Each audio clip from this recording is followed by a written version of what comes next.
Well, thanks very much for the opportunity to present at the European Scientific Conference, exploring the latest innovations in orthopedics. And this is an important meeting for both orthopods and physiotherapists. And my talk today actually is aimed at both those groups. So I am Gordon Slater as in the program. And my talk is going to focus on Brostrom, Reconstruction and Rehabilitation, and in particular some work we've been doing in Australia, in my practice, on the early rehabilitation of these patients. So it's an iconic picture of Australia, and hopefully our Brostroms can stand up to the test of time just as the Harbour Bridge does. And I'd also like to thank all of you for being here, listening to the talk, because I know it's hard to take time out of your practices, and Amsterdam, like Sydney, is a very beautiful place to visit. So, brief overview. This is what I'm going to be talking about today, an introduction to the lateral ligaments, literature review of Brostrom reconstruction, the operative techniques, the sample size that we had, results and discussion. And I'm going to compare our latest data to data we presented much earlier. So the ankle is the most commonly injured joint. If you look at collegiate athletes in the US, there's hundreds of thousands of these every week. Most of them don't come to surgery. Operative management is the preferred initial modality of treatment for these patients.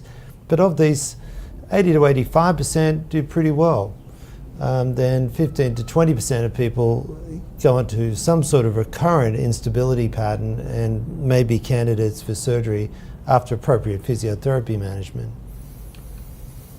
So here is a video of an injury occurring in Australia. Let's get this to run there. And this is a sport that we enjoy playing in Australia. It's unique to Australia, Australian football. And here's a player undergoing a lateral complex tear.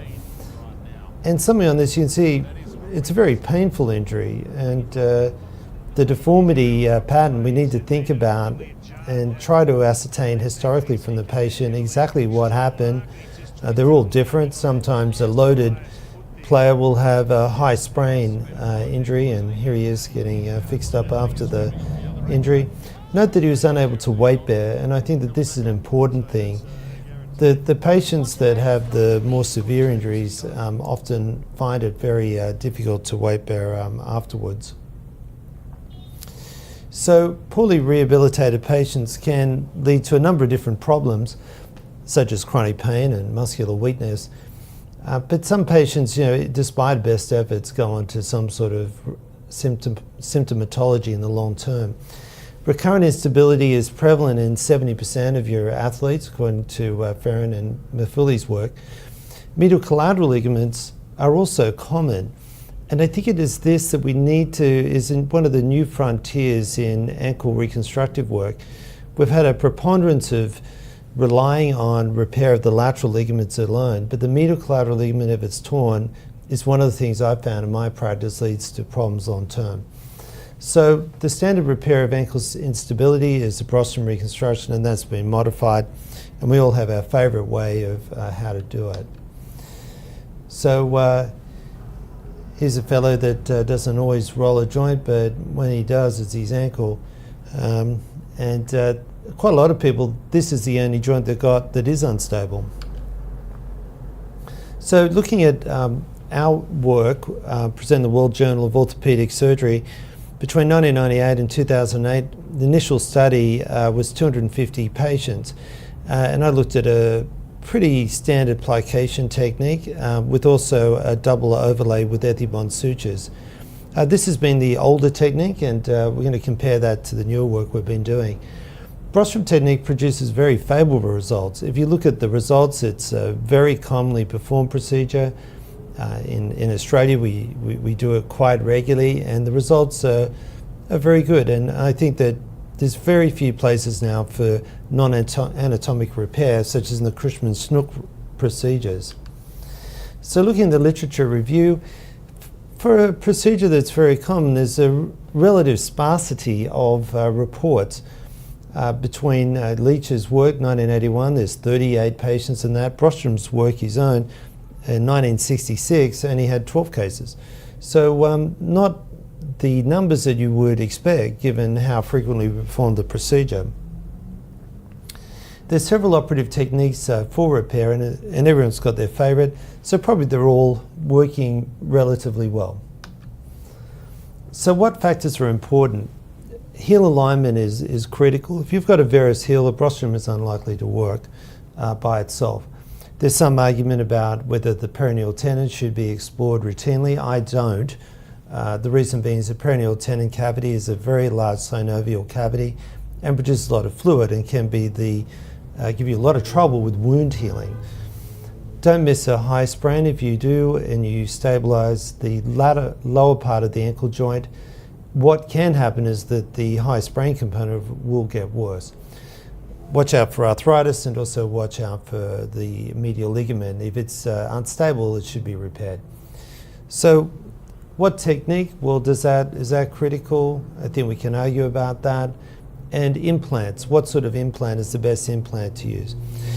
Factors that do not appear to be as important are things such as Wynne-Davies hyperelasticity, which is about 5% of the population, the size of the patient, age, and the type of sport or other activities. So this is the old technique, and this is not me using an iPhone, but someone much more famous. This is what I used to do, was a curved anterior incision after the ankle arthroscopy. Ankle arthroscopy is routine in this procedure. And the anterior capsule was divided, and then I placed multiple ethibond sutures and plicated the lateral ligament. The Gould modification, grabbing the extensor retinaculum, I've also used and incorporated into this. So looking at the operative technique now, so it's still an ankle arthroscopy with a non-invasive distractor. Tib fib instability must be looked for.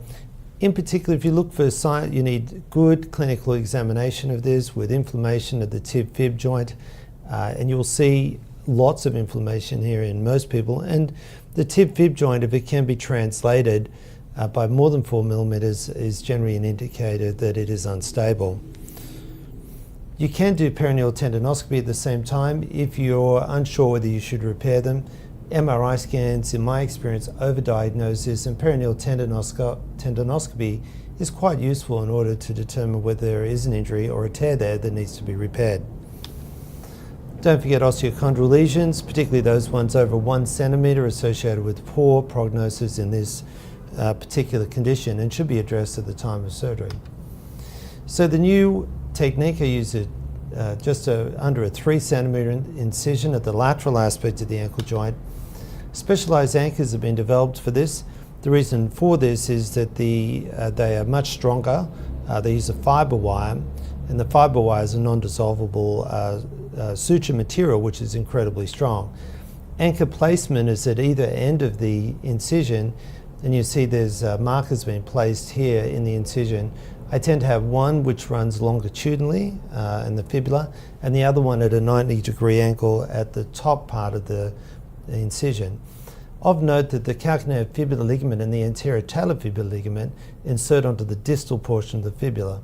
So your superior anchor is really there to grab extra elements of the lateral capsule and also to get the extensor retinaculum and bring that into the repair. Here's an anchor that we don't use, but was present here. Sometimes you have to avoid the tattoo, right? So ankle pull-out strength. These anchors are very strong. I put them into the fibula. Then I challenge the suture by pulling on the ligament, and you can generally get the whole leg to raise off the table, even in large patients. They're incredibly strong when they go in. The ligament is advanced and then plicated with the suture technique. So plication means that you essentially get, I think, double the strength of the repair that you otherwise would. So this lady is a little light relief here at this point, so she sprained her ankle from running. Ankle reconstruction is, I don't think, necessarily just predominantly in ladies. The predominance is in males in my practice. So here's a post-op x-ray. I do an x-ray at the time of surgery. And they go into post-operative boot and they weight bear straight away. And this is a significant change. The ability to weight bear immediately and to get into sporting activities early is what we've been aimed at. So we'll look at that rehabilitation process later. So we look at the results of the new study, 110 patients, 40 patients had medial and lateral in this group, 70 lateral only, and all returned to stability and had immediate weight bearing in a cam boot, and all were treated, as I said, as day cases. So you look at the demographics, they show predominance just after the age of 30, around about 40, but you can't get quite skewed results. There are people that can be, it's not something that is just for people in the Middle Ages. People can be fairly old and still have quite unstable ankles and fail conservative management. Generally, the younger group, under around about 1560, are often associated with an os fibulari. So just to recap on the procedure, of much smaller incision, anchor placement longitudinal to the fibula and 90 degrees to the fibula, and plicate the ligament, get it strong at the time of surgery.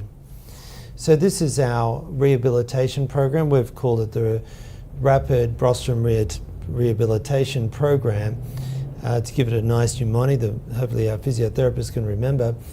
And you'd see that the accelerated program versus our traditional program, the encouraging thing with this is that particularly for your high-grade athletes or people that have the desire to get back early, can achieve the milestones much quicker.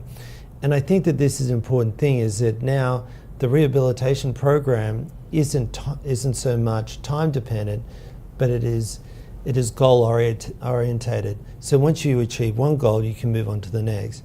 The time frames are really just there as a guide only. We'd find that most patients are able to move out of their boots around about 2 to 3 weeks.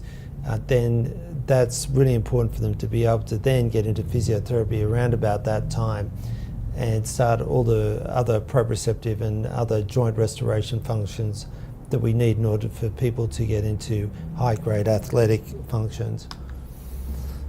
So in conclusion, with the change to the anchor technology, there is early weight bearing after Brostrom. There's no need for plaster. And I think it's a very effective reconstructive pattern in order to get people back to the sports that they want to. But as a cautionary thing, remember, fiber wire is a surgical implant. If there is a complication with the fiber wire, such as an infection in the incision line, then you need to aggressively treat this with antibiotics. And sometimes the anchor and suture needs to be removed. We had that in 4 patients in the study. So that is something that you don't have with an Ethibond, but you do have with fiber wire. Fiber wire is a true implant. So in particular, the patients that we had trouble with in that were patients that were smokers and diabetics. Chronic pain patients, of course, should be monitored early on and treated accordingly. Not that they represent a large part of this patient group. Here's the appropriate references that we've drawn on in making this paper today. This paper is going to be published once we achieve some more milestones with our rehabilitation program. But so far we have very encouraging results with the Rapid Brostrom Rehabilitation Program. So I'd like to thank the conveners for the opportunity to present today, and I hope you've found this useful in your practices. Thank you.